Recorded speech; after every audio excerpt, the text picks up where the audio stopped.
The House of Mystery presents Inside Writing, the radio show where authors discuss their writing process in all genres. Welcome back into the House of Mystery, and I'm Al Warren, of course, and joining me today, co-hosting, is David North Martino. He's our cocktail provider, and he serves cocktails during the show. So absolutely. So place your mixing order them right now. Yeah, place your order online, and he'll have it sent to you. Might be a little warm by the time you get it, but it's the thought that counts. Hey, so we are talking about a lunatic asylum, and that's not the House of Mystery. It's actually Broadmoor, and that's a asylum for criminals in the UK. It's been very popular. Some of the books I've covered with true crime, some of my subjects have been in Broadmoor, so it's a great place to be. So joining us is the author of the book Broadmoor Revealed, Victorian Crime and the Lunatic Asylum, is Mark Stevens. Thank you for taking the time to talk to us. Oh, my pleasure. Yes. Congratulations for having me on, and greetings from Royal Berkshire. Yeah, there you go. So Broadmoor Revealed, any of the royalty in there? You know, it's that... It's true. Yeah, it's only a matter of time, isn't it? The people who end up in Broadmoor tend to be more likely the ones that have taken pot shots at royalty. That's too bad. No, I mean, that didn't come out right. No, I didn't. Oh, Twitter will be mad at me now. No, I mean, well, let's just, so Broadmoor, so for people that don't know, a lot of the Americans and Canadians that we get listening to the show, what is Broadmoor? Yeah, so Broadmoor is, as you've hinted at, I mean, basically a highly secure psychiatric facility for patients who get referred through the criminal justice system in England and Wales. But it was built and opened in 1863, so it's got a long history. And for many years, it was the place that you went to in England or Wales if you'd been up before the courts, accused of a crime, but for reasons to do with your mental illness and mental capabilities, it had been decided that it was not appropriate for you to serve a prison sentence, and instead you would get hospital treatment.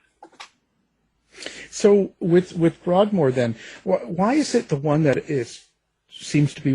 Is it the only one then that really deals with killers? You know, people that are, I guess they're deemed unfit, like, you know, insane, so to say. So they're put in Broadmoor to be healed or fixed.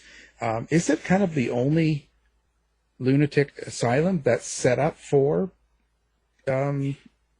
criminals like that?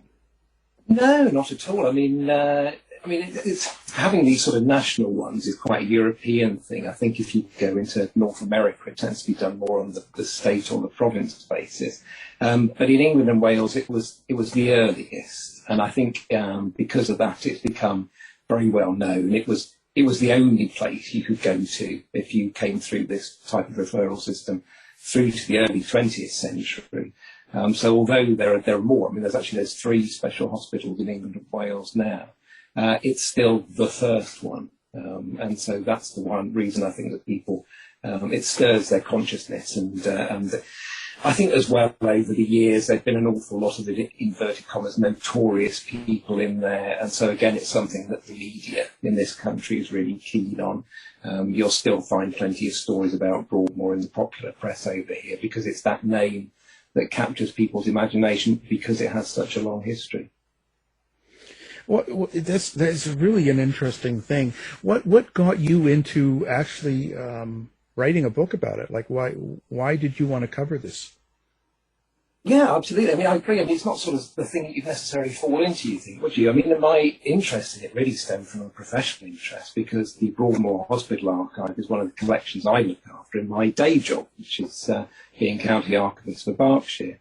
And, you know, because it is such a collection that has such resonance, not just in the UK, but worldwide, we got lots of questions about it, and you start to have to do research to answer those questions. And I found it really interesting because, to be honest, the reality of the hospital was very different to the picture I'd always had in my mind through the media in the UK. I found it a much more complex story, much more nuanced than maybe I was expecting. And because of that, I decided actually that I was really interested in it. And because people were always asking questions about it, it was fairly straightforward to find a bit of time to write about it. And gradually that sort of initial writing, which was really just sort of like different articles about particular patients, it grew and grew until I wanted to put a book together. I mean, I felt like a book certainly was easy. I think many books would be very easy because the nature of the place is such that you just get all types of humanity in there. It's very, very unique in terms of a Victorian institution in England because the nature of its referrals come from such a place that you get the whole of society included. So you do get aristocrats in there, you do get high-ranking officers in the armed forces in there, but alongside agricultural labourers and rank and file people who served in the forces. So it lends itself to being thought of almost like an English village. It's got all that range of social life going on within it, and so it's fascinating as a result of that. You basically have all of Victorian society reflected in a microcosm in this one place. And they serve tea. Yeah, they do serve tea. Yeah, I mean, to be honest, if you didn't serve tea in this country, you probably wouldn't get out somewhere alive. But yes, they served tea, and right from the start, they served tea, absolutely, and insisted on, I expect.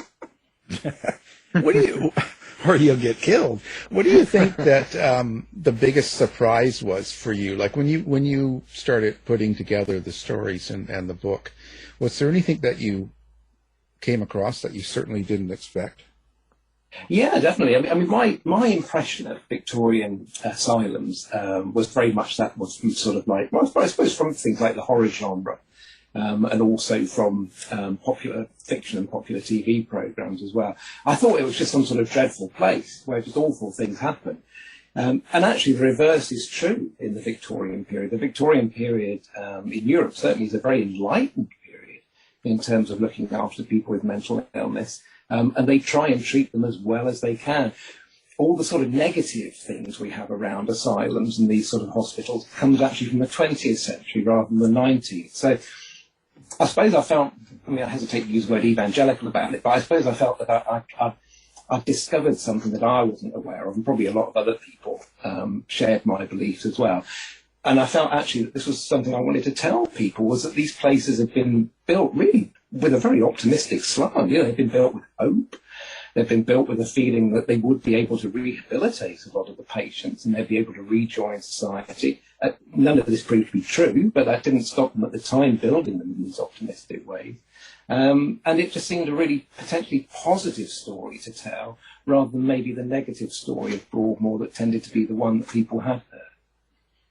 Well, it's kind of housed some of the most notorious of the killers in the history of UK. So I think that's what people tend to gravitate towards, especially lately with true crime. It's so popular, right? Yeah, absolutely. I mean, I think, there is a fascination, isn't there, for the, I suppose it's not necessarily the people, but it's the sorts of things that they've done. And these things that, for most of us, we find just beyond our comprehension, that somebody might do something. I mean, the very typical Broadmoor patient is somebody who's killed a member of their own family. So, for most of us, that's just something beyond our comprehension.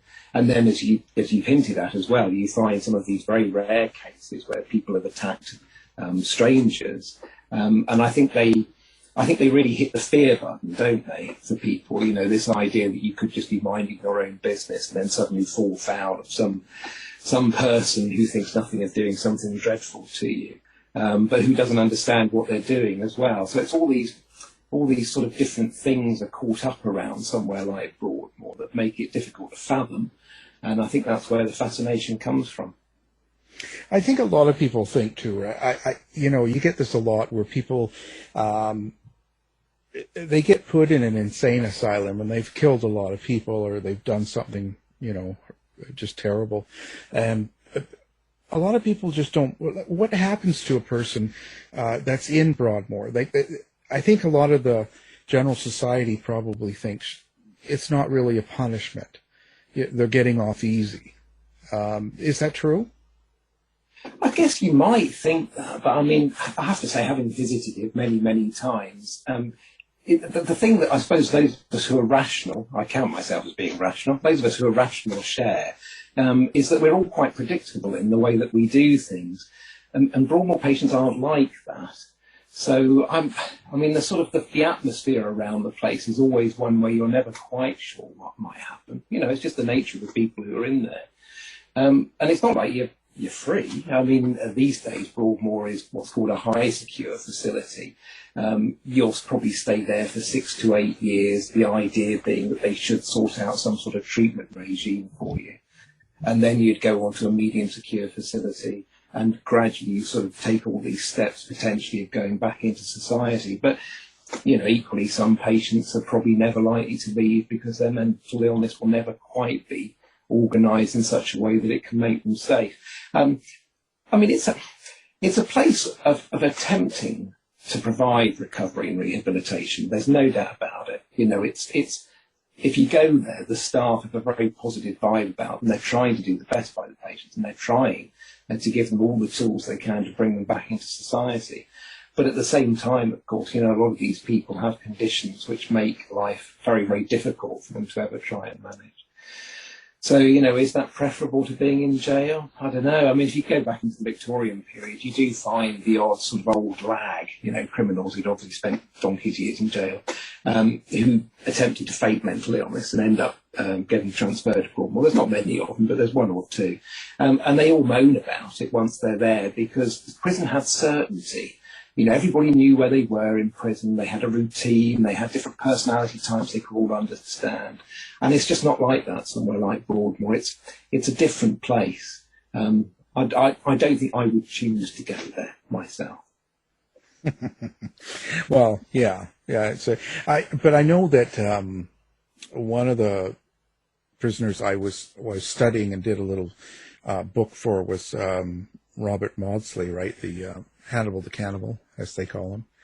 And it seemed like he really enjoyed his Broadmoor, and in fact, he tried to get back in there, so he would stage almost a killing that he had done to make it look like he was eating brains, so that they would consider him insane. It didn't work for him, but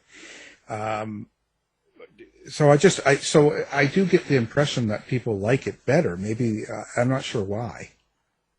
I suppose, I mean, if you're used to being, I mean, because I can't remember how long he was in there. Was it 7 or 8 years? Something I mean, like that. Yeah. I mean, some people like him are also traditionally, these are always the hardest patients to manage because they're the people who these days you tend to say would have a disordered personality.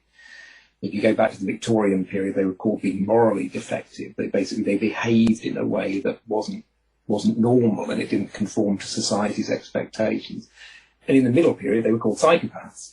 And it's that sort of person is always a really big challenge for people trying to treat mental illness, because it's, as we stand at the moment, it's not something that is treatable. You know, it's a behavioural disorder rather than a mental health disorder. And so I'm sure if you talk to anybody who worked at the hospital from the Victorian period right through to now, they would tell you that that sort of patient is always the most challenging. Certainly when I go and read through the notes, it's always the moral defectives, later psychopaths, who are the ones who are causing trouble everywhere. Because, as I say, it's a sort of different type of condition. There's long been a debate in Broadmoor about whether they should house these people at all, because really they're not appropriate for the sorts of treatments that are being offered there. But I think to some extent society expects them to be in a hospital because they can't conform to actually existing in prison and being kept safe. They're a very small subset of the Broadmoor population, but probably the most challenging people to deal with. So when someone gets put in Broadmoor, criminally insane, right? Are they forced to, or do they have to get treatment for whatever they consider their problem to be? Well, okay, so the way it works these days is that the law in the UK is based around something called diminished responsibility. Diminished responsibility takes in all sorts of different things, but one of them is mental illness. If you go back in time, there was something called the McNaughton Rules. I think some of the US states still use the McNaughton Rules, which was based on a case from the 1840s. The idea being that basically somebody is unable to reason right from wrong, and so they don't understand the nature or the quality of the act that they do. That's the legal phrasing for it. So it's somebody who's unaware of the consequences of their actions. And so you will get a hospital order. Hospital orders have different names over time, but these days basically it is an order for treatment, usually with indefinite detention period attached to it. So you will go into Broadmoor and be assessed for treatment. Now, I mean, they will have patients these days, as they've always had, who probably won't want to cooperate with treatment, in which case you're just staying there, aren't you? Your incentive to be treated is that you, if you manage to get yourself sorted out and you can stabilise your mental health condition, you will gradually make it to a medium secure facility and indeed then low security and be back into the community in due course. So it's still your choice to a certain extent. If you choose that you wish to stay in a secure hospital environment forever, then that would be your choice. For a lot of patients, obviously, they're not always capable of exercising that choice when they first come in. And so the first job of the hospital is to assess them and see what it can do immediately to try and stabilise their mental health condition. I mean, these days you have all sorts of things open to you. There's a whole range of pharmaceuticals people can offer and talking therapies as well. It's the position for treating people with mental health disorders is probably there's probably a much broader range of equipment available to doctors now than there has been at any time before. Do you think is it quite violent in that place? There are bits of the hospital where I haven't been, and I wouldn't expect to go because it wouldn't be safe for me to go there.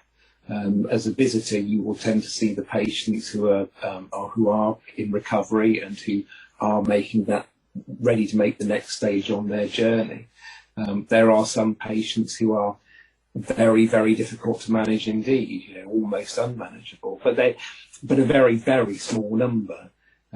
Most people will engage. Most people will gradually make their way through the different stages of the hospital and be discharged, because that's the purpose of it. The idea of Broadmoor is to be a hospital and to treat people and to discharge patients as any other hospital would be. So the staff will definitely see it as a failure if there's somebody they can't treat, because their job is to treat. So who were some of the most exciting ones, or ones that you actually included in the book? Some of the prisoners or people that were in there. Yeah. Well, the book's very much based on the Victorian period, and that's because, as you might imagine, there's sort of patient confidentiality in place for an awful lot of the archive. So we do have a couple of attempted regicides in there, which would be royal assassins. So there's a chap called Edward Oxford. He was 18 actually. He was a very young lad, and he shot just blank rounds, just powder, at a very heavily pregnant Queen Victoria in 1840. I mean, as you might imagine, he had a massive sort of outcry about that. He was rehabilitated. I mean, he's an interesting sort of case, Oxford, in terms of, if you think about the modern era and how people worry about kids being influenced by computer games or horror videos and things like that. What Oxford did was, in the 1840s, you could read penny dreadfuls, the old sort of books full of murders and things, and he got terribly influenced by all this. He set up his own secret society. He was a bit of a fantasist, really. So I think shooting at the Queen for him was a way of drawing attention to himself. But of course, he just ended up drawing so much attention to himself that he got put in secure accommodation for 27 years. But he was quite a poster boy for Broadmoor, because he was discharged, went to Australia, and became an upstanding member of society. Got married, became a journalist, and a church warden of his local church. Well, he was probably influenced by David's book, and horror, and probably made him go, yeah, he's a fantasist. And well, that's wow. Well, that's true. I'm sure you must get people who worry about this sort of thing, and and it's always been like that. That's the thing. If you ever hear sort of people moaning on the news about the influence of things like Grand Theft Auto on teenagers today, this sort of thing's been around forever. There's always been things to influence people. Most people don't respond to it, of course. You may have the odd person who does. Yeah. Yeah, and it's just determining what is it about a person that actually does something. And I get that in a lot of the true crime books. They're murderers or they're people that do bad things. And some of them had terrible young lives, but there's plenty of people I even know that have had just as bad a life or just as bad a start, but they've turned out really well, so to speak. So it's just really hard to figure out what makes a person go off like that. Yeah, I mean, and they've all, and if you go back again through the Broadmoor archives, you'll find they've always tried to work out what the triggers were, if they could. I mean, if you were a Victorian psychiatrist, then you were obliged to try and assign a cause of mental illness to your patients. But if you look through the Broadmoor annual reports, or indeed the annual reports for any public asylum in the UK, you'll see most of the time they just don't know, so they don't write it down. And I mean, I think just to sort of touch on what you were saying there earlier on as well, this idea that sort of people of similar experiences end up living life differently is, of course, where the early behavioural psychology failed as well. It attempted to predict how things would turn out for people. But of course, as you say, you can have two people share exactly the same experience and yet, turn out very differently. Very, very hard to work these sorts of things out. You get, and it's a big thing, isn't it, trying to predict who's likely to become offenders, because, if you could intervene earlier in these people's lives, you could probably spare an awful lot of pain, but also an awful lot of taxpayers' money as well. Well, Broadmoor has a history with Jack the Ripper as well, doesn't it? And could you speak to that?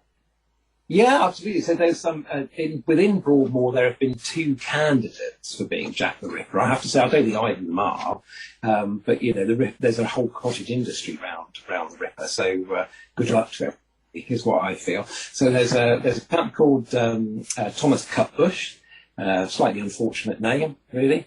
And he was I'll just let you catch up with that one. Yeah. Cutbush. He was admitted to Broadmoor in the early 1890s, so a little time after the Ripper murders. He slashed two young women, although not. I mean, any assault's bad, isn't it? But they weren't sort of life-threatening injuries; they were more superficial than that. So he was locked up, and he was generally. I mean, he was quite a sort of an aggressive soul in Broadmoor, Cutbush. But difficult to manage, like breaking windows, that sort of thing. But I just don't think he quite fits the mode of the Ripper. But why would somebody who had sort of progressed the way the Ripper had progressed with sort of more and more savage murders then end up giving people a sort of light knifing a few years later? Doesn't quite tally.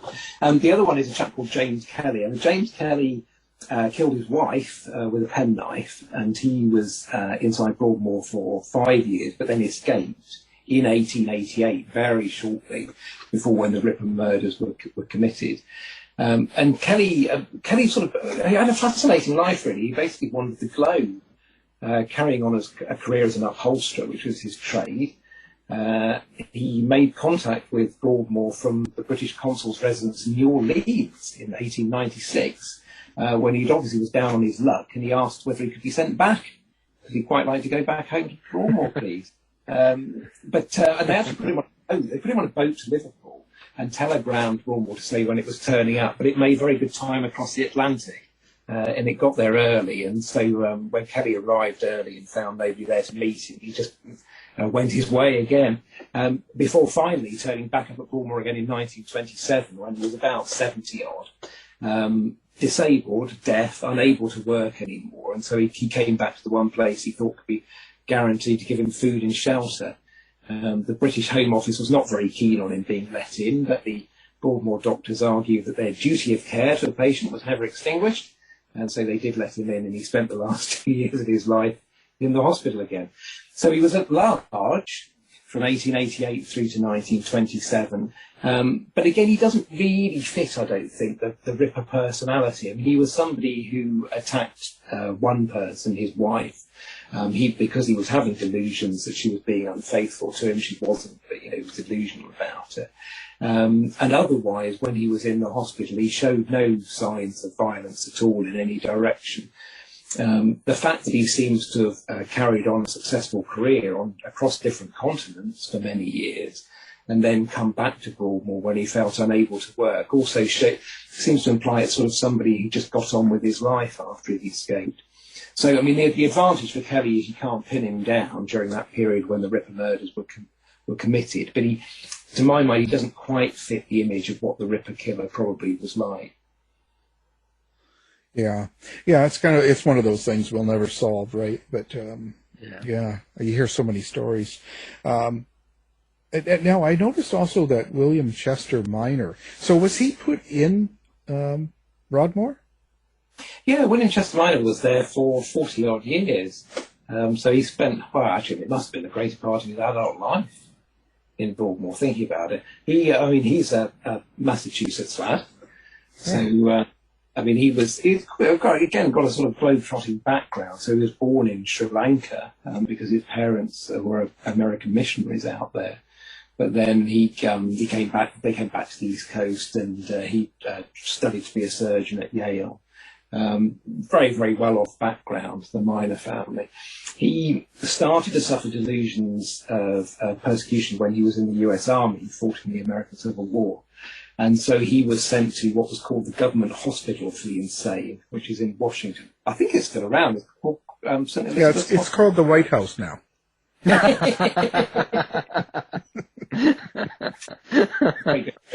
Okay, well, St. Elizabeth's Hospital is an annex then.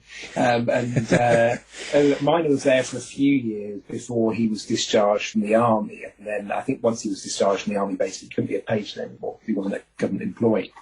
And the family basically said, well, look, you've got time on your hands now. Why don't you go off to Europe, go on the Grand Tour, which is what, well-educated and rich people did during the Victorian age, which was going across all the sort of classical sites of Europe. But the first thing he did was he took a steamer over to London. So that was his first port of call. And he had sexual delusions, Minor, so he believed that every night he was assaulted. Reading between the lines, Minor obviously struggled with his sexuality for many years, I think, and he probably struggled with it while he was in the army. He probably struggled with it because of his religious background, and he obviously was dealing with huge guilt about the feelings, whatever feelings he was having. So he believed that every night he was being forced to take part in sinful sexual acts. And that various sort of phantom accusers were coming along and forcing him to do these things. And one night, while he was in a hotel in London, he woke up and saw what he thought was one of these accusers at the end of his bed, pursued the phantom figure out into the street, and then managed to conflate it with a real man, a chap who was called George Merritt, who was walking to work at a brewery. And poor old Merritt was just in the wrong place at the wrong time, because Minor shouted at him, and then when Merritt started running away, Minor ran after him and caught up with him just before Waterloo Bridge in London. And thereupon Minor pulled a pistol, which he'd managed to smuggle illegally into the country, and shot poor old Merritt dead. So, it was mistaken identity in the sense that obviously Merritt was not the phantom creature that Minor thought he was. But Minor was pitched up for trial in London, and the defence argued very strongly that it was because of Minor's delusions that he had shot Merritt, and for that reason, rather than be hanged, he should be given a hospital order instead. So 40 years at Broadmoor, in a sort of bizarre upper-class way of living. Minor had not just a massive personal allowance, and Broadmoor patients in the Victorian era were allowed to buy whatever goods they wanted in to supplement their life. So you look through Minor's personal papers, you'll find him buying pheasants and champagne and all sorts of things. But also he was able to employ other patients as his personal servants and pay them a wage. And because he amassed a massive library of books, they gave him 2 rooms. So he had a bedroom and he had a day room for his books. And it's his books, of course, that are the source of his subsequent fame, because he scoured through them, finding examples of word use, which he then sent in to the editors of the Oxford English Dictionary to help them compile their majestic new work. So, it's fascinating, really. And it's quite interesting to see. The thing about Minor is that you can see the difference between Victorian medicine and today. Today, Minor will probably be so full of chemicals that actually he wouldn't be interested in reading his books, I'm afraid. But in the Victorian age, one of the things they were very keen on was keeping patients occupied. Because if you kept patients occupied, the brain would be distracted from its unhealthy thoughts. So actually setting Minor to work, scouring his books for examples of word use, was a really good example of Victorian mental health therapy in action. So he was massively encouraged to do this, and to great success. Didn't he cut his own penis off, didn't he, or something? Yes, that's also true. You can't deny that. Yeah, I've seen the notes. I can confirm it. Did they have it in the box? No, I'm just... No, the organ itself has not survived in the archive. Thank goodness. But yeah, it was. I mean, he was 68 when he did that. He was 68. Which it's sort of. You'd hope that you wouldn't be into that sort of mutilation by that age, wouldn't you? But I mean, that is just evidence of the fact that these delusions absolutely followed him through his whole life. And it's quite sad actually when you read Minor's notes. He had a routine, so every night he pushed the desk across his room because he thought pushing the desk in front of the door would stop people getting in to force him to take part in sexual acts. And then he would call out to the attendants, the nurses outside, keep watch, stop people getting in. But neither of those things were ever going to happen. So I think the penis cutting incident comes after quite a sweet quote in Minor's notes where he says that every night he's being forced out of his cell to fornicate with men and women from Reading to Land's End. That will mean more to your any UK listeners than it will to you, but I live in Reading. Land's End is about 300 miles away. So every night, poor old Minor was indulging in 300 miles worth of wild sex. It's probably no wonder he took matters into his own hands in the end. But he must have really hated himself for whatever his sexual fantasies were, I guess. Yeah, absolutely, and you get a sense of a man never at rest. So as I say, I find Minor's story is a sad one. There's no doubt about it. He, for 40 odd years until he died, he was never free of these things, and I think every day for him must have been turmoil. So I think actually the fact that he managed to produce anything during this time is incredible. Yeah, that might have been his escape, right? The books, the writing, the reading. It might have been something. Absolutely. Yeah, I think that was it's very much proof of the fact that if you keep the brain busy, then you can distract it from its unhealthy thoughts. And of course, the moment he comes to go to bed every evening, when he's not got his books anymore, that's when the unhealthy thoughts intrude and indeed take over. So I understand there was quite a few escapes. So actually, people got away from prison that were locked in there. In the early years of Cornwall, there was an awful lot of escapes. I mean, there were two main reasons for this. One was that they hadn't built the boundary wall high enough. I think you forget that obviously they were doing something for the first time. Nobody built a place like this before.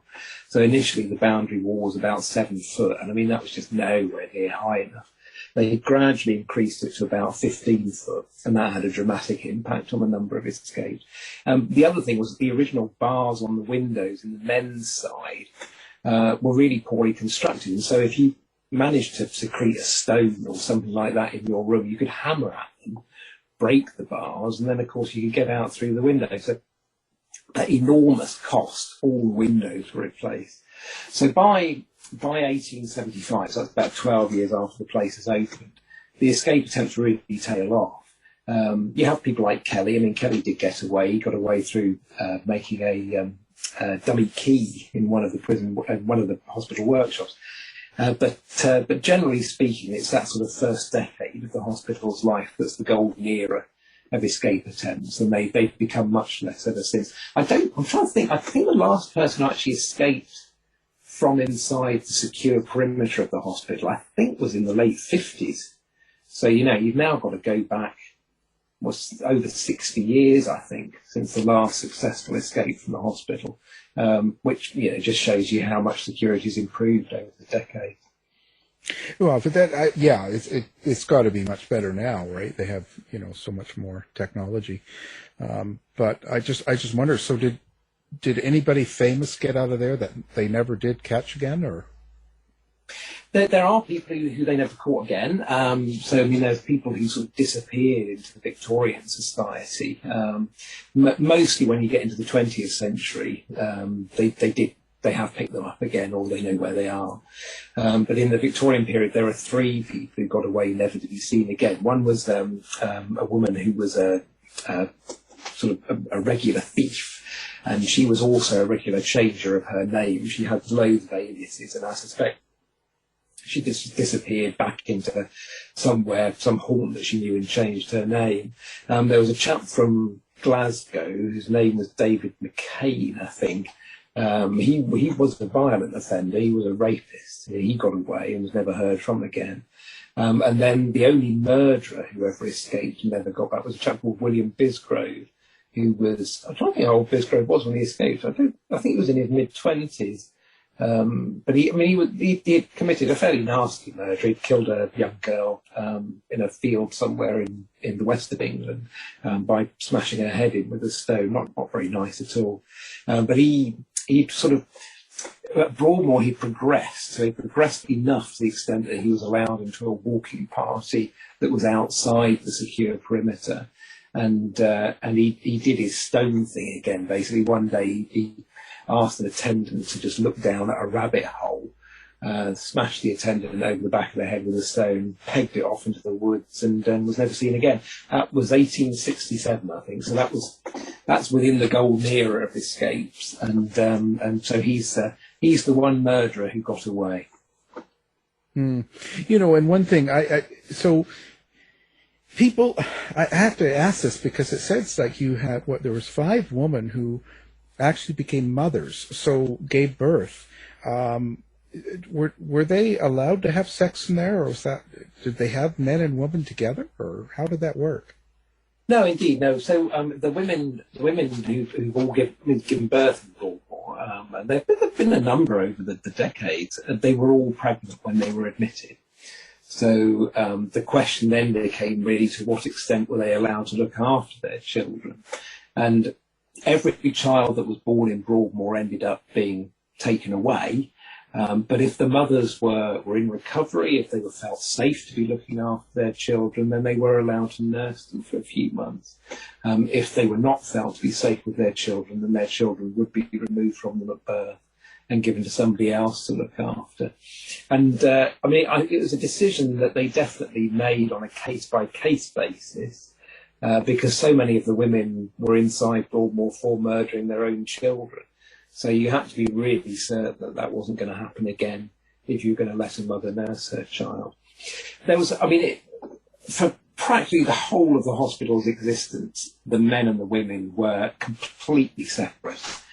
So there were, in the Victorian period, they would see each other only at chapel, and then, to be honest, only the women would really see the men, because the women sort of had a gallery where they were allowed into behind the men.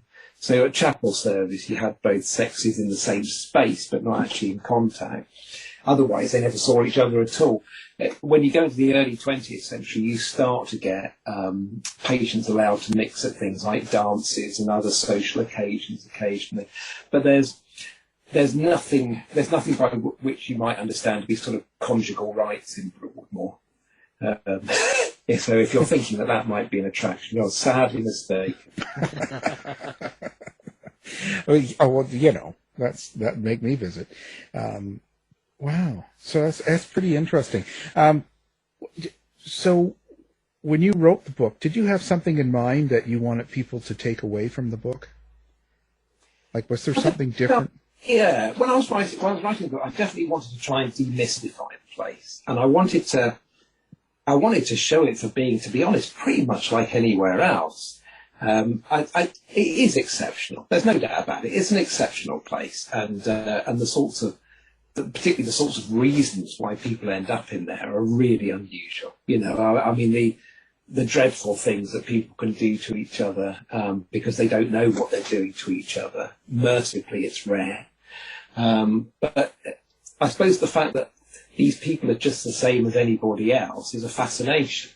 And I wanted to try and get that across. I wanted to try and get across a story of people beyond one appearance in court or one sentence in a newspaper, and really get a feel for how the hospital joined the rest of Victorian society. You know, I mean, Broadmoor is not a space that is completely separate from the rest of what goes on in England and Wales. Broadmoor's a part of what goes on in the rest of the country, which is, you know, true of any mental health hospital. And I think that, for me, that was the interesting thing, was to try and talk about it as if it was something that was part of us, and that obviously part of us lives in it as well, through our fascination with it. And try and reason with that, you know, try and sort of get a handle on the fact that somehow we have to acknowledge this place's existence and decide how we feel about it and how we want to respond to it, because it's not going anywhere. The fact that it's survived for 150 years tends to suggest it's been a success. And I don't see it going anywhere anytime soon. How I was just thinking, so how do they handle COVID in a place like that? Because it must be very difficult. Oh, I mean, they've had to keep going, obviously. I mean, I think, again, it's a hospital, so it's no different to any other hospital, and they will have protocols for everything that they do. I did actually catch up with the current head of it the other week, and I think it's been hard, because they've tried to carry on doing all the things they would normally do. But, I mean, as all of us found over the last year, that even if you're allowed to do things, they all seem to take so much longer. They're so much more complicated than they were in this pre-pandemic era. You know, life's slow, and life sort of seems full of barriers at the moment, doesn't it? And I don't think it's any different there. They'll have had impacts on visitors as well. You know, I mean, obviously, patients do have visitors, but that will have been severely curtailed over the last year. I would imagine it's felt odd, like working anywhere has felt odd.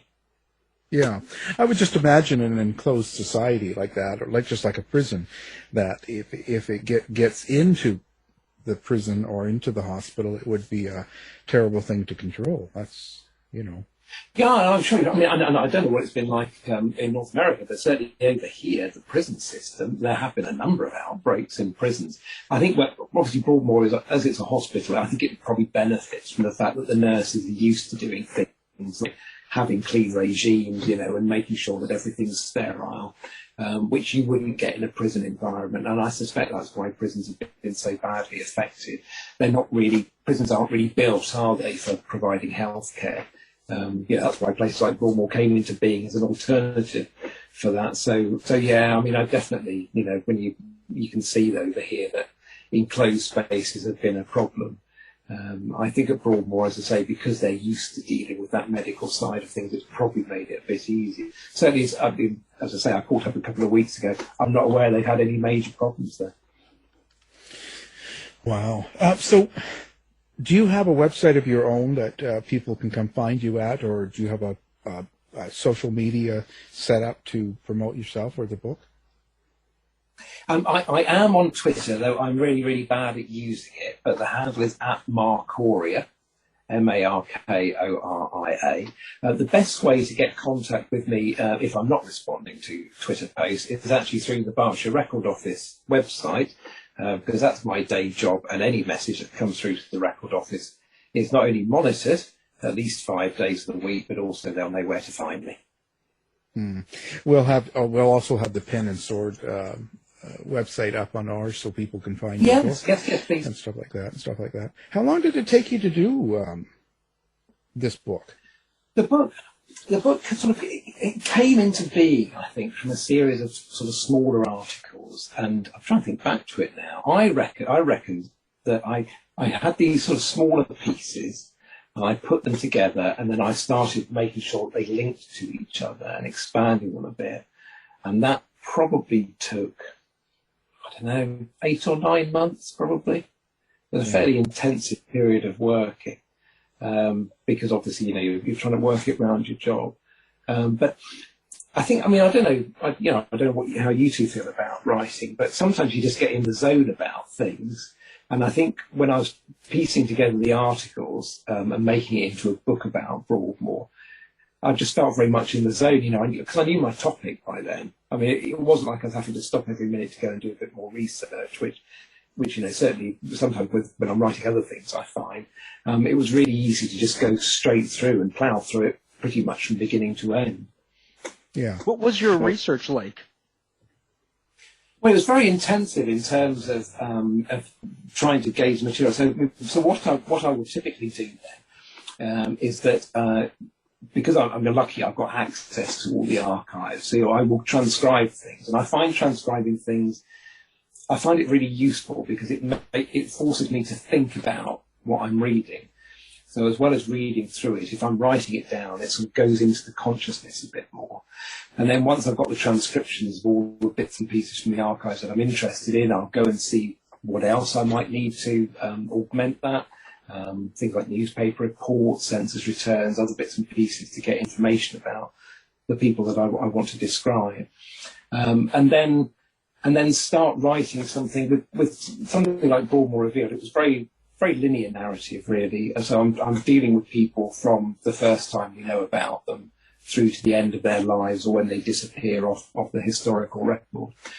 So it's simply writing a linear structure.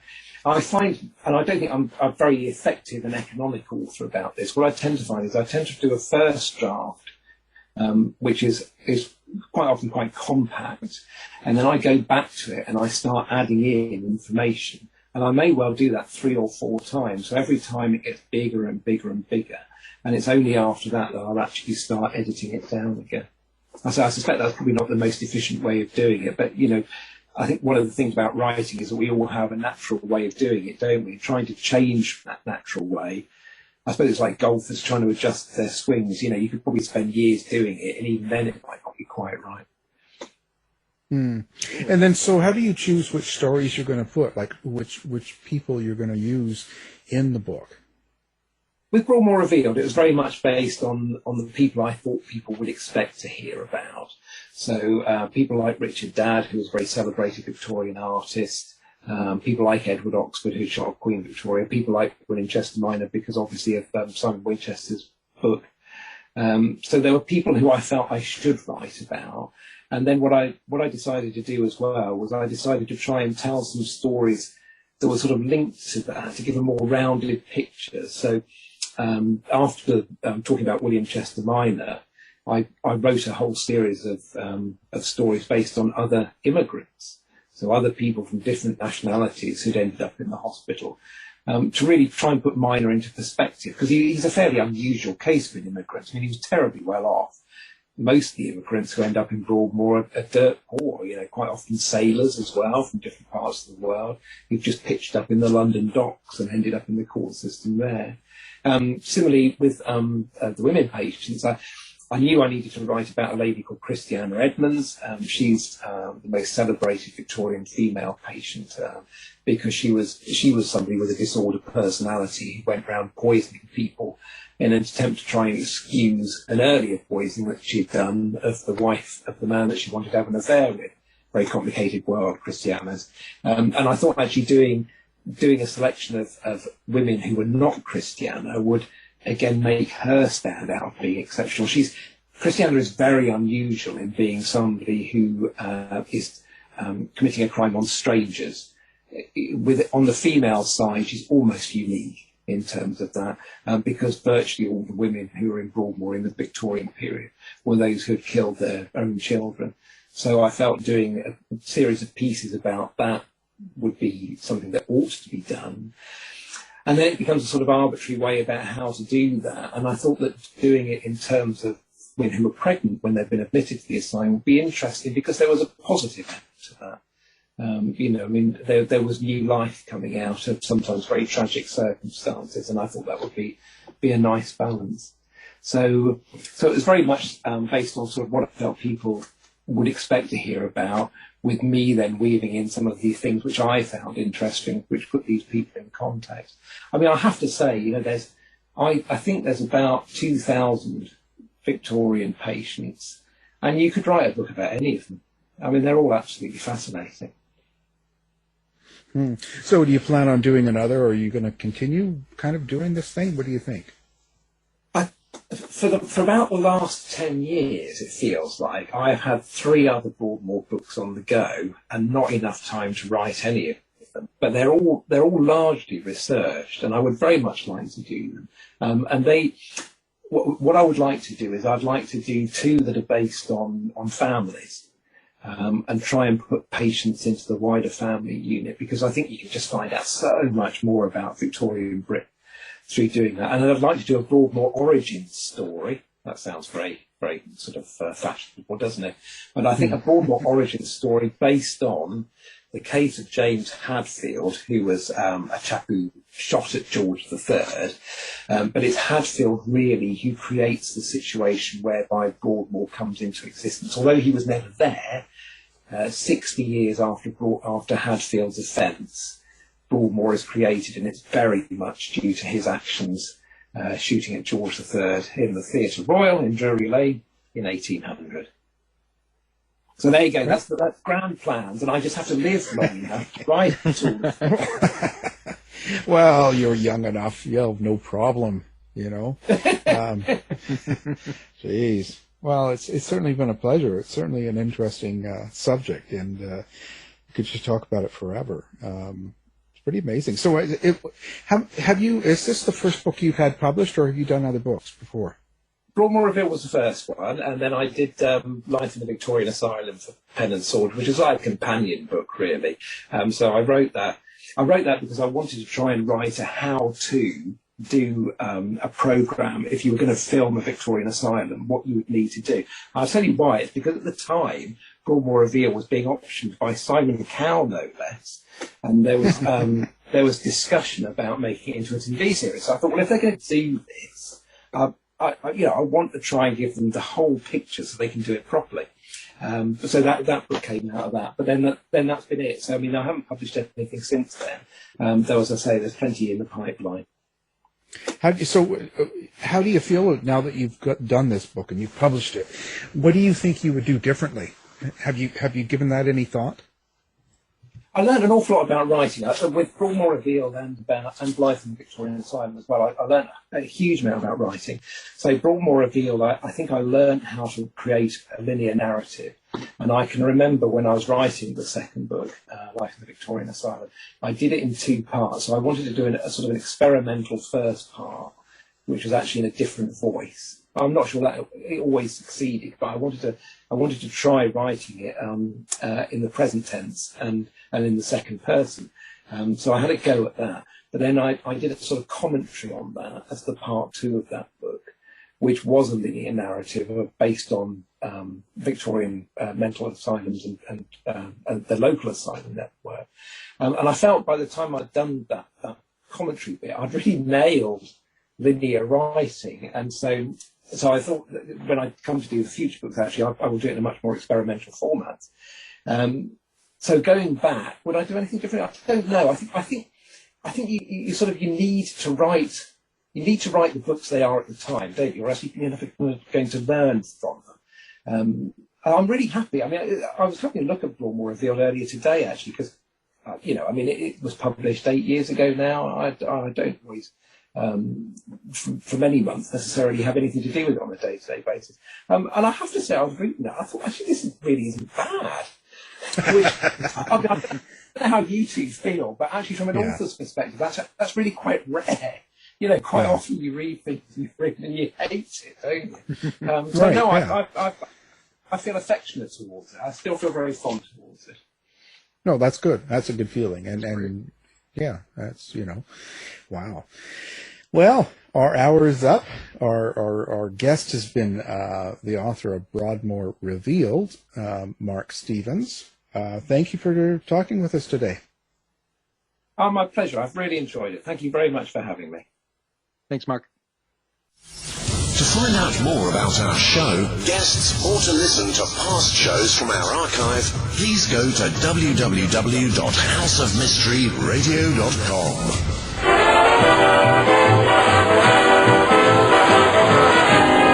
The mission has been completed. The end. By George, he's got it. It is the end. I'll see you. If you're lying to me, I'll be back. This has been a production of Something Weird Media.